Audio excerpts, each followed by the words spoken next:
সকালে খালি পেটে লেবু জল খেলে কি সত্যিই মেদ ঝরানো সম্ভব? অনেকের ধারণা, সকালবেলা খালি পেটে গরম জলে লেবু মধু মিশিয়ে খেলেই শরীরের আনাচকানাচে জমে থাকা মেদ গলে যাবে। তবে এই ধারণা কি আদৌ ঠিক? গরম জলে লেবু আর মধু মিশিয়ে খেলে কি সত্যিই মেদ গলে যায়? ফিট থাকতে কেউ জিমে যান, কেউ কেউ আবার নেট মাধ্যমের উপর নির্ভর করেই ডায়েট করতেও শুরু করেন। আর ডায়েট মানেই সকাল সকাল খালি পেটে গরম জলে লেবু মধু দিয়ে খেতেই হবে। অনেকের ধারণা, এই পানীয় খেলেই শরীরের আনাচকানাচে জমে থাকা মেদ গলে যাবে। তবে এই ধারণা কি আদৌ ঠিক? গরম জলে লেবু আর মধু মিশিয়ে খেলে কি সত্যিই মেদ গলে যায়?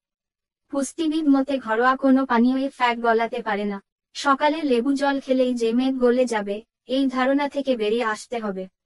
শরীরচর্চা না করে, খাওয়া দাওয়ায় অনিয়ম করার পর, এই পন্থা বছরের পর বছর ধরে মেনে চললেও কিন্তু মেদ গলবে না। শরীরের চারপাশে যে মেদ জমা হয়, তার মাত্রা কমানো যায় একমাত্র নিয়ম মেনে জীবনযাপন করলে। এর জন্য স্বাস্থ্যকর খাওয়া দাওয়া আর রোজ শরীরচর্চা করতে হবে। ঘরোয়া পানীয়ের উপর ভরসা করলে চলবে না। তবে কি লেবু জল খাওয়া উপকারী নয়? রোজকার ডায়েটে লেবু রাখা ভীষণ জরুরি। লেবুতে থাকে ভিটামিন সি, যা শরীরের প্রতিরোধ ক্ষমতা বৃদ্ধি করে, শরীর চাঙ্গা রাখে, ত্বক ও চুলের জেল্লা বৃদ্ধি করে।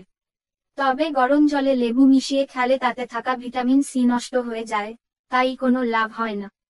তাই লেবু জল খেতে হলে ঘরের তাপমাত্রায় রাখা জলে মিশিয়ে খান।